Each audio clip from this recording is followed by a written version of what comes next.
अब खनिज ऐसी वस्तु है कि जिसका जिसका उपयोग हर कोई करता है। मतलब हमारे आस-पास अगर हम देखें तो या तो फिर हम सीधे-सीधे खनिज का उपयोग करते हैं या जिन वस्तुओं का उपयोग करते हैं वो खनिज पे बनी हुई मशीनों से आती हैं। तो हमारे जीवन में खनिज की उपयोगिता बहुत है और बहुत लोग जब खनिज का उपयोग करेंगे तो उसकी जो डिमांड है वो बहुत ज़्यादा होती है और सप्लाई करने वाले जब कम होते हैं तो उसका जो है वो कीमत बढ़ जाती है और सप्लाई करने वाले जो है वो कालाबाज़ारी करते हैं। तो सरकार ने कुछ कानून ही ऐसे बना के रखे हुए हैं कि इसमें जिसे कहते हैं कि बड़े-बड़े व्यापारी ही केवल इसमें घुसते हैं और वो उससे जो है वो डबल-टिबल पैसे की कमाई करते हैं और जो ये भारी कमाई करते हैं उसको रिटेल सेक्टर में इन्वेस्ट करते हैं। तो अब उसमें जो सबसे पहले श्रृंखला में नाम आता है वो आता है मुकेश अंबानी का। मुकेश अंबानी का सबसे बड़ा रिटेल का बिज़नेस है। और जब इनका इनका अगर शुरुआत से बात करें तो ये इस तरह के लोग जो लोग होते हैं जो खनिज के व्यापार में हैं, उनको कहीं न कहीं से आज़ादी के पहले है या आज़ादी के बाद अगर उन्होंने अपना बिज़नेस स्टार्ट किया तो विदेशी सपोर्ट इनको रहता है। तो धीरूभाई अंबानी ने 1980 में जब पॉलिस्टर का प्लांट डाला था, तो पॉलिस्टर के प्लांट में इनको जो मदद किया था वो अमेरिका की एक बहुत बदनाम कंपनी है स्टैंडर्ड ऑयल। वो स्टैंडर्ड ऑयल कंपनी को वहाँ की इसलिए बदनाम थी क्योंकि वहाँ पर वो क्रूड ऑयल का जो एक्सट्रैक्शन करती थी उसमें मोनोपोली करती थी। मोनोपोली मतलब सिर्फ़ एकाधिकार रहेगा, वही उसका ऑयल निकालेगी और फिर उसको मुँह मर्ज़ी जो समझ में आए उस रेट में बेचती है। तो वो वहाँ के जो कानून हैं अमेरिका के एंटी ट्रस्ट लॉ और ज्यूरी कोर्ट होने की वजह से वहाँ पर जो है ये स्टैंडर्ड ऑयल के टुकड़े हुए। वहाँ की उसकी थोड़ी मोनोपोली जो है वो कमज़ोर हुई और मोनोपोली कमज़ोर होने के बाद में उसका एक जो हिस्सा बना ड्यू पॉन्ट। तो वो जो ड्यू पॉन्ट था, वो ड्यू पॉन्ट ने लगातार धीरूभाई अंबानी के बिज़नेस को, रिलायंस के बिज़नेस को सपोर्ट किया और जब उनका पॉलिएस्टर का प्लांट पड़ा तो उस पॉलिएस्टर के प्लांट में भी उन्होंने तकनीक वो तकनीक उनको दी जो तकनीक उससे पहले पॉलिएस्टर बनाने की वो तकनीक जो एक बार भी अमेरिका से बाहर नहीं निकली थी। यानी पॉलिएस्टर बनाने की वो तकनीक जो अमेरिका में डेवलप हुई वो सिर्फ़ और सिर्फ़ धीरूभाई अंबानी के लिए उनके देश से अमेरिका से बाहर निकाली गई और उनको दी गई और उसके साथ-साथ में मशीनरी में भी हेल्प की गई और जब-जब उसके बाद में उन्होंने अपना जिसे कहते हैं एक्सपांशन किया, तो उस समय पर इनको लगातार ड्यू पॉन्ट से मदद मिलती रही। ड्यू पॉन्ट जो है वो बेसिकली स्टैंडर्ड ऑयल का जैसे मैंने बताया कि एक टुकड़ा है और इसको चलाने वाली रॉकफेलर फैमिली है। रॉकफेलर फैमिली दुनिया की बहुत बदनाम फैमिली में से एक है। ये खानदान जो है वो दुनिया में कई तरह की बदमाशियों के लिए फ़ेमस है और अभी भी ये इस तरह की हरकतें करते रहते हैं। तो बाद में जब रिफाइनरी का प्लांट लगा जामनगर में, तो रिफाइनरी के प्लांट में भी ड्यू पॉन्ट ने जो है वो स्पेयर पार्ट्स और तकनीक की मदद की थी, तो लगातार रिलायंस को आगे बढ़ाने में ड्यू पॉन्ट का साथ रहा है। और अब जब यहाँ पर इनका जो खनिज है, खनिज से जो अब मैं पहले बता दूँ कि खनिज से इनकी जो कमाई है वो 60% है। इनका जो टोटल राजस्व आता है उसमें से 60% जो है वो खनिज से आता है और उसमें जो सबसे बड़ा इनकम है वो आता है नेचुरल गैस निकालने से। तो कृष्णा गोदावरी बेसिन से जो इनका गैस निकलता है, कृष्णा वो जो गैस निकलता है, वो गैस का आज के डेट का जो डेली का प्रोडक्शन है वो 3 करोड़ एमएमबीटीयू यानी 3 करोड़ इकाई है। मतलब समझिए 3 करोड़ यूनिट वो बाहर निकलता है। तो अब जब इनको ये प्लांट दिया जा रहा था तो उस समय इसका जो रेट तय हुआ, इन्होंने अपने तरफ से $4.92 जो है वो प्रपोज़ किया और उस समय प्रणब मुखर्जी ने इसे बड़ा चढ़ा के बताया कि हमने इनसे कम करवा लिया और वो कम करवा के 4.43 जो है वो रेट लगाया और 4.43 रेट लगाने के बाद में जो उस समय के प्रिंसिपल सेक्रेटरी हुआ करते थे, वो प्रिंसिपल सेक्रेटरी ने ये कहा कि भाई इसका कहीं पर भी जो भाव है वो 1.43 से ऊपर नहीं है और ओएनजीसी जो सरकारी कंपनी है ऑयल निकालने की, वो इसका रेट 1.17 लगाती है। तो अगर इनका रोज़ का जो प्रोडक्शन 3 करोड़ एमएमबीटीयू या 3 करोड़ इकाई है उसके हिसाब से देखें तो 30 करोड़ जो डॉलर का भाव है और जो आज नेचुरल गैस बाज़ार में बिकती है, आज का जो भाव है उसके हिसाब से अगर देखें तो लगभग 30 करोड़ जो है का चूना डेली लगता है और उनकी 30 करोड़ की अतिरिक्त कमाई कहे या लूट कहे वो हो रही है और बाकी जो रेट है वो तो लग ही रहा है। तो ये जो इनकम है, ये इनकम रिटेल बिज़नेस में इन्वेस्ट की जा सकती है और रिटेल बिज़नेस में इन्वेस्ट करके जिसे कहते हैं कि घाटा खाया जा सकता है। कई दिनों तक घाटा खा के छोटे रोज़गारों को ख़त्म किया जा सकता है और ख़त्म करके फिर जिसे कहते हैं कि अपने बिज़नेस को फिर जिस मर्ज़ी में आए उस रेट में माल बेचकर वो कंटिन्यू कर सकते हैं। तो ये हो गए मुकेश अंबानी और फिर उसके बाद देखते हैं हम लोग दूसरे खनिज व्यापारी, बहुत पुराने और मंझे हुए खिलाड़ी हैं खनिज व्यापारी टाटा। तो टाटा एम्पायर का शुरुआत जो है वो जमशेद जी टाटा ने किया था और उनके शुरू से ही जो उनके बिज़नेस रहे हैं उसमें ब्रिटेन और अमेरिका ने स्पेयर पार्ट्स और मशीनरी के थ्रू उनको हेल्प किया। और ये अंग्रेज़ों को यहाँ पर प्रोत्साहित करते रहे और अंग्रेज़ों के जो ख़ास लोग थे, उनको दान दक्षिणा मदद देकर इनको जो है उनका ग्रोथ करवाते रहे। तो ये अंग्रेज़ों का और भारत के जो खनिज व्यापारी रहे हैं पहले के, वो उनका जो है और अभी के भी, उनका जो है वो लगातार एक संबंध बनाने का तरीका था और इसी संबंध के सहारे वो चलते थे। इसमें राजाएँ भी जो राजा होते थे, वो राजा भी इनकी मदद किया करते थे, जो अंग्रेज़ों के मददगार राजा हुआ करते थे। तो अब जब ये अंग्रेज़ भारत छोड़ के गए तो इन्होंने टाटा को जो है गिफ्ट के तौर पर झारखंड में कोयले की खानें जो है वो दे दी और वो कोयले की खानें उनको 1946 में मिली थी। 8000 एकड़ का लगभग वो कैंपस है और उसमें से लगातार 1946 से ये कोयला निकाल रहे हैं और उनको जो रेवेन्यू उनके लिए तय हुआ था, वो ये था कि 1 एकड़ का वो ₹1 देंगे साल भर का। यानी साल भर के लिए आप कोयला निकालिए और ₹1 दीजिए और आप चाहे जितना कोयला निकाल सकते हैं और ऐसा उनको 8000 एकड़ का कैंपस दिया गया है। उस 8000 एकड़ में से रामगढ़ के हजारीबाग जिले झारखंड के रामगढ़ और हजारीबाग जिले से ये कोयला जो है वो निकाला जाता है और वो कोयला तब से लेके अब तक लगातार निकाला जा रहा है। तो ये जो कोयला निकाला जा रहा है, ये कोयला का अगर हम देखें तो निकालने का खर्चा जो है वो सरकारी कंपनी कोल इंडिया बोलती है कि 400 से ₹500 प्रति टन आता है। और बाज़ार भाव जो इसका है वो 2000 से लेके ₹20,000 कुछ भी हो सकता है। तो एवरेज अगर हम लोग पकड़े 6, 7, 8,000 रुपया पकड़ें तो ये इसमें जो 400-500 रुपए में कोयला निकाला खोद के और उसको फिर बाज़ार में जाके 6-7 हज़ार में बेच दिया। अब इसमें सुपर धांधली कैसे चलती है कि भाई आपने 1 ट्रक बोला और 10 ट्रक निकाल लिया तो वहाँ पे कोई देखने वाला नहीं है। और टाटा के लिए तो बंदोबस्त ये भी था शुरू से कि भाई ये माइन ही उनकी है। 999 साल के लिए इनको जो माइन दी गई, 999 99 साल नहीं, 999 ने 1000 साल के लिए और ये डॉक्यूमेंट जो है उन्होंने कोर्ट पे सबमिट किया है कि उनके पास में ये 999 साल के लिए है, 1946 की दी गई। हालाँकि अब जो भारत का कानून है वो ये कहता है कि 25 साल से ऊपर किसी को ये चीज़ दी नहीं जा सकती, पर तब से लेके अभी तक केस और शिकायतें और ये सारी चीज़ होती आई है। पर टाटा जो है वो लगातार कोयला अभी भी निकाल रहे हैं। पहले तो ये था कि वो कोयला सिर्फ़ अपने स्टील प्लांट में निकाल के यूज़ करेंगे। अब वो जो है वो इस कोयले को निकाल कर जिसे कहते हैं कि बाद में कानून बनवा लिया कि 50% वो बाज़ार में बेचेंगे और अब तो ये कानून है कि वो जितना चाहें अपने स्टील प्लांट के लिए यूज़ करें और फिर जब चाहें इसको जिसे कहते हैं कि बाहर भी जितना चाहे बेच सकते हैं। तो वो खुलेआम कोयले की लूट वहाँ पर वहाँ पे हो रही है और फिर उसे जो है बाज़ार में बेचा जा रहा है और उसमें से जो कमाई है वो जिसे कहते हैं रिटेल सेक्टर में इन्वेस्ट की जा सकती है। तो अब टाटा के स्टील प्लांट भी हैं, अब ये स्टील प्लांट में जब ये प्रोडक्शन करते हैं तो स्टील की कीमत आज बाज़ार में 55,000 से लेके 60,000 रुपया प्रति टन है। तो जो मेन इंग्रीडिएंट लगते हैं स्टील बनाने के लिए कोयला, वो इनको लगभग मुफ़्त में मिल गया और उसके बाद में फिर इनके पास कोयले की खान है, उड़ीसा में मैंगनीज़ और क्रोमियम की भी खान है। तो कोयले का अगर हिसाब देखें तो कोयला जो है उसका निकालने का खर्चा भी यही 400-500 रुपया प्रति टन आता है और बाज़ार भाव जो है वो 10,000 रुपया टन है। तो जो बाज़ार में गया वरना अपने स्टील प्लांट में जिसे कहते हैं कि वहाँ से स्टील बनाया और वो स्टील बनाकर बेचा। तो अब इसके बाद में जो इससे कमाई होगी वो रिटेल सेक्टर में इन्वेस्ट कीजिए। 100 इनके पास स्टार्टअप हैं, 100 स्टार्टअप में इन्वेस्टमेंट है, कई अपने रिटेल ब्रांड्स हैं, कई ऐसे ब्रांड्स हैं जो हमको पता भी नहीं कि टाटा के हैं। तो जिसे कहते हैं कि ये सारे से जो कमाई होती है वो रिटेल ब्रांड में इन्वेस्ट की जा सकती है। अगले खनिज के व्यापारी जो आते हैं वो हैं बिरला।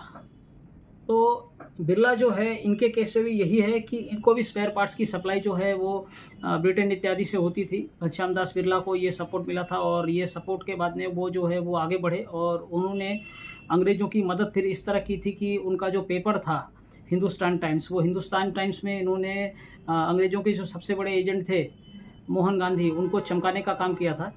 और उसके बाद में जिसे कहते हैं कि जब दूसरा विश्व युद्ध आया तो अंग्रेज़ों की मदद के लिए इन्होंने अपना जो है प्रोडक्शन बढ़ा दिया था। प्रोडक्शन बढ़ाया था। इनकी जो उस समय की चली हुई कंपनियां हुआ करती थी हिंडाल्को, जहाँ पे एल्युमिनियम और कॉपर का प्रोडक्शन हुआ करता था। तो वहाँ से जो प्रोडक्शन इन्होंने बढ़ाया और प्रोडक्शन बढ़ाकर जो अंग्रेज़ों की ज़रूरत हुआ करती थी दूसरे विश्व युद्ध के टाइम पर हथियार इत्यादियों के हथियारों के लिए और दूसरे तरह के जो भी मेटल्स की ज़रूरत पड़ती थी, तो उसको ये सप्लाई किया करते थे और उन्होंने उसकी सप्लाई बढ़ा दी थी इनके लिए। तो इनको भी ये शुरू से इस तरह की मदद मिलती रही है और आज अगर हम देखें तो ये जो बिरला ग्रुप है, ये बिरला ग्रुप कोयले का जो है वो माइनिंग करता है और कोयलिंग के माइनिंग में वहाँ पर फिर से ये बात आ गई कि वहाँ पर भी ये 1 ट्रक बोलकर 10 ट्रक निकाल सकते हैं और वो 10 ट्रक जो है मार्केट में बेच सकते हैं और फिर वो जो है उनको जो सरकार को देना है वो कौड़ियों के भाव रहता है, ठीक है? और फिर उसके बाद में जो इनको बाहर बेचना है वो बाज़ार भाव के हिसाब से बेचते हैं, तो फ़र्क जो होता है वो बहुत बड़ा होता है। एक तो पहले मुनाफ़ा ज़्यादा, फिर उसमें क्वांटिटी जो है वो अनलिमिटेड निकलती है और जिसे कहते हैं कि फिर सरकार को जो है वो कुछ नहीं देना। तो ये जो मुनाफ़ा है, ये मुनाफ़ा सारा जो है वो आज इनके कई रिटेल आउटलेट्स इत्यादि में लगा हुआ है। कई छोटे-मोटे इनके जो रिटेल आउटलेट्स हैं इन्होंने खरीदे हैं और उसमें इनका इन्वेस्टमेंट है। उसकी लिस्ट आपको यहाँ पर दिखाई देती होगी कि ये अ, किस तरह के रिटेल आउटलेट्स में इन्होंने इन्वेस्ट किए हैं। कई ऐसे रिटेल आउटलेट्स हैं जिनके बारे में मुझे तो नहीं मालूम था। तो धीरे-धीरे समय के साथ में मालूम हुआ कि ये रिटेल आउटलेट्स भी इनके ही हैं। अगला आता है रेमंड ग्रुप। तो रेमंड ग्रुप यानी सिंघानिया। तो अब ये जो सिंघानिया थे इन्होंने भी स्टील और एल्युमिनियम का प्रोडक्शन किया है। इनको भी अंग्रेज़ों ने और राजाओं ने मदद की थी और इन्होंने भी दूसरे विश्व युद्ध के समय अंग्रेज़ों की मदद की थी और अंग्रेज़ों ने इनके मदद से खुश होकर इनको सर की उपाधि भी दी थी। तो लगभग-लगभग सबका इतिहास जो है वो एक जैसा जाता है कि ये सब जो है बेसिकली अंग्रेज़ों की मदद से या विदेशियों की मदद से ऊपर गए हैं। और फिर ये जो उन्होंने उस टाइम पर ये प्रोडक्शन किया था स्टील का और एल्युमिनियम का, इससे जो कमाए हुए पैसे हैं और फिर बाद में उन्होंने अपने बिज़नेस को और एक्सपांड भी किया। तो ये सारी चीज़ों को एक्सपांड करने के बाद में जो इनसे इनकी कमाई हुई, ये कमाई से आज ये रिटेल बिज़नेस में है। तो ये भी रिटेल बिज़नेस चला रहे हैं, रेमंड ग्रुप। अगले खनिज के व्यापारी हैं अडानी। अडानी कोयले के बिज़नेस में हैं, विदेश और देश में इनकी कोयले की खानें हैं और ये कोयले के बिज़नेस से इन्होंने रिटेल सेक्टर में इन्वेस्ट किया है। एक बार ये रिटेल सेक्टर में जो इन्वेस्टमेंट कर चुके हैं, वो इन्होंने मुकेश अंबानी को बेचा है और अब उस समय उनके साथ में कोई विदेशी कंपनी नहीं थी। अब इन्होंने विदेशी कंपनी विलमार के साथ में टाई अप करके फॉर्च्यून मार्ट के नाम से ये अपने फूड प्रोसेसिंग के मटेरियल और जिसे कहते हैं अन्य सामान जो है वो अपने रिटेल शॉप्स में बेचते हैं। तो इनका तो आगे का भी प्लान था कि अगर ये 3 कृषि कानून पास हो जाते तो इन्होंने बड़े-बड़े गोदाम बना लिए थे और फिर ये जिसे कहते हैं अपने रिटेल बिज़नेस में वैसे तो सारे करते, खाली उनको बोलने की ज़रूरत नहीं है, पर सारे के सारे जो है वो अनाज को इतना महँगा कर देते कि जिसको हम लोग सोच भी नहीं सकते अगर ये तीनों कृषि कानून रद्द नहीं हुए होते और ये रिटेल बिज़नेस में अनाज भी रखना शुरू कर देते हैं लोग। तो आज से 5 साल बाद अनाज की कीमत जो है वो बहुत ज़्यादा बढ़ जाती थी। अब इसके बाद में आते हैं एक और कलकत्ता के जो खनिज व्यापारी हैं कोयले के ये एनर्जी प्रोडक्शन भी करते हैं कोयले से। तो कोयले के व्यापारी हैं संजीव गोयनका और इनके स्पेंसर रिटेल चलता है जो कि अच्छा खासा मतलब कई बार ये बंद भी हुआ है और बंद होके दूसरी जगह शिफ्टिंग हुई है। तो स्पेंसर रिटेल जो है ये भी चलाते हैं। तो ये भी खनिज के व्यापारी हैं। अब अगली चीज़ जो सरकार कालाबाज़ारी करती है, करवाती है, वो है ज़मीन की। तो सरकार ने जैसे मैंने पहले बताया, पहले खुद ही बहुत सारी ज़मीन जो है वो कब्ज़ा करके रखी हुई है। अंग्रेज़ों के जाने के बाद वो ज़मीन जो है भारतीयों को किराए पे दी जानी चाहिए थी, लेकिन वो उन्होंने ऐसा नहीं किया और आज भी सरकार के पास बहुत सारी ज़मीन पड़ी हुई है। और ये ज़मीन सरकार के पास पड़ी हुई है और कई कालाबाज़ारी जो प्राइवेट हैं, उनके पास पड़ी हुई है। इसकी वजह से ज़मीन की कीमत बहुत ज़्यादा है और फिर ज़मीन उसके बाद जिसके पास बचती है वो जो है वो बहुत बड़े एसेट हो जाती है, वो बहुत बड़ा जिसे कहते हैं कि पैसा जमा करने का तरीका हो जाता है। तो गोदरेज जो है वो भी अंग्रेज़ों के समय से उनके मददगार रहे हैं और अंग्रेज़ों ने उनको जो है वो 1940 में मुंबई में विक्रोली अंधेरी में लग 3000 एकड़ ज़मीन मतलब 13 करोड़ स्क्वायर फीट गोदरेज को दी थी, जो आज तब की दी हुई है और आज तक उनके पास है और वो खाली पड़ी हुई है। तो मुंबई जैसे शहर में जहाँ पर ज़मीन की कीमत इतनी ज़्यादा है कि मलाबार हिल में आपको 100 स्क्वायर फीट जो है वो 1 करोड़ में मिलता है। ऐसे मुंबई में इन्होंने मुंबई का 10% ये मुंबई का 10% है जो हैबिचुअल लैंड है जहाँ पर लोग रह सकते हैं। ऐसे मुंबई के हैबिचुअल लैंड का 10% जो है वो केवल और केवल गोदरेज के पास 1940 से है, जो इनको अंग्रेज़ों ने दिया था, जिस पर वो नहीं के बराबर टैक्स भरते हैं और वो आज तक खाली पड़ा हुआ है। तो ऐसे लोगों के लिए हमारा दूसरा प्रस्तावित कानून है जीएसटी रद्द करके रिक्त भूमि कर, ताकि ये ज़मीन जो है वो मार्केट में आए। तो ये ज़मीन जो उनके पास है, ये ऐसी ज़मीनें जिनके पास है, उस ज़मीन ये एक एसेट हो जाती है और इस बहुत बड़े एसेट से वो जो है वो लोन लेकर जिसे कहते हैं कि रिटेल बिज़नेस में इन्वेस्टमेंट कर सकते हैं। तो ये भी एक खुर्दा व्यापारी हैं, ये खनिज के व्यापारी नहीं है पर ये रिटेल बिज़नेस में हैं और इनके पास जो है वो अंग्रेज़ों की दी हुई ज़मीन है। अब इसी तरह प्रॉपर्टी में जैसे मैंने समझाया कि ज़मीन महँगी हो गई तो जो प्रॉपर्टी डेवलपर है वो बहुत पैसा कमाता है। तो मॉल्स इत्यादि बनाने वाले रहेजा ग्रुप जो है वो भी शॉपर स्टॉप इत्यादि जो है वो बड़े-बड़े आउटलेट्स चलाते हैं और वो आउटलेट्स भी काफ़ी आउटलेट्स जो है वो घाटे में चलते हैं। अब ये भी अपना जो है बिज़नेस इसलिए चला पा रहे हैं क्योंकि वो ज़मीन के बिज़नेस में। तो ये एक और एग्ज़ाम्पल हुआ कि किस तरह सरकार की कालाबाज़ारी से जो भी बिज़नेस चलते हैं, सरकार की कानून जो बनाए हुए हैं, उससे जो भी कालाबाज़ारी के बिज़नेस चलते हैं, यानी खनिज हो गया और ज़मीन हो गया, उससे इतना ज़्यादा मुनाफ़ा होता है कि वो मुनाफ़ा रिटेल सेक्टर में इन्वेस्ट किया जा सकता है। अब अगले आते हैं वी मार्ट और डी मार्ट। तो अब ये वी मार्ट और डी मार्ट जो है इसमें कोई खनिज के व्यापारी नहीं है। रामकृष्ण धमानी जो है वो डी मार्ट चलाते हैं और उसमें विदेशी निवेश आया हुआ है और उसका जो उनके शेयर की कीमत है और फिर जो उनके पे कर्ज़ा है, अगर इसका रेशो देखें तो ये खतरे की लाइन के कई गुना ऊपर था, पर ये समय के साथ में कम हुआ है। यानी ये कर्ज़े में थे और कर्ज़े में भी इन्होंने लगातार एक्सपांशन किया और इसका कारण ये था कि इनको शेयर पर लोन मिलने की सुविधा थी और इनमें विदेशी निवेश हुआ था।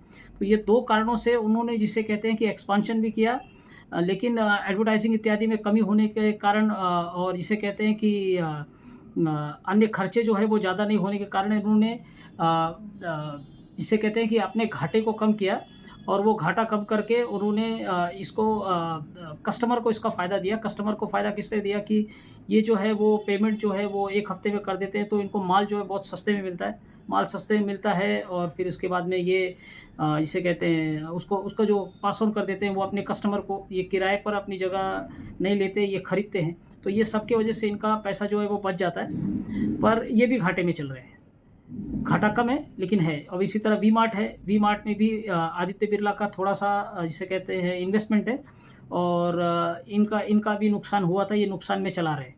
तो इनके साथ में एफडीआई विदेशी निवेश और जिसे कहते हैं कि शेयर पर लोन लेने की सुविधा है, जिस वजह से ये छोटे व्यापारियों से टक्कर ले सकते हैं और छोटे व्यापारी जो है इनके सामने उतने पैसे लेके खड़े नहीं हो सकते कि ये जो है वो घाटे में धंधा उनके जैसा कर सकें।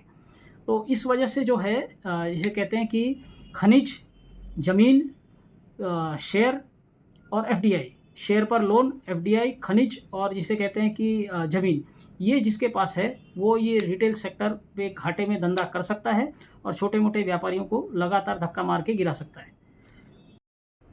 इसके बाद में आते हैं जिंदल। जिंदल जो है उन्होंने जब किशोर बयानी अपना रिटेल सेक्टर बेच रहे थे, उस समय खनिज व्यापारी में मुकेश अंबानी, फिर अडानी और साथ में उनके जिंदल, ये तीनों ने प्रयत्न किया था, पर उसमें मुकेश अंबानी जो है वो बाजी मार ले गए। लेकिन उनकी कोशिश उनकी बराबर थी कि रिटेल सेक्टर में ग्रोसरी जिसे कहते हैं राशन की दुकानों में भी वो एंटर मारे। तो जिंदल जो हैं वो खनिज के व्यापारी हैं, हम अच्छे से जानते हैं। उसके बाद में उन्होंने अपनी तरफ से स्टील बार और जिसे कहते हैं कि हार्डवेयर के जो सामान होते हैं उनका जो है वो मार्ट खुला हुआ है। उसको वो रिटेल सेक्टर में उन चीज़ों को लेकर आ चुके हैं जिन चीज़ों को वो बनाते हैं, तो उनकी वो अपनी दुकानें खोल रहे हैं। पॉसिबल है कि हार्डवेयर वालों को आगे चल के कॉम्पिटिशन मिलना शुरू करे।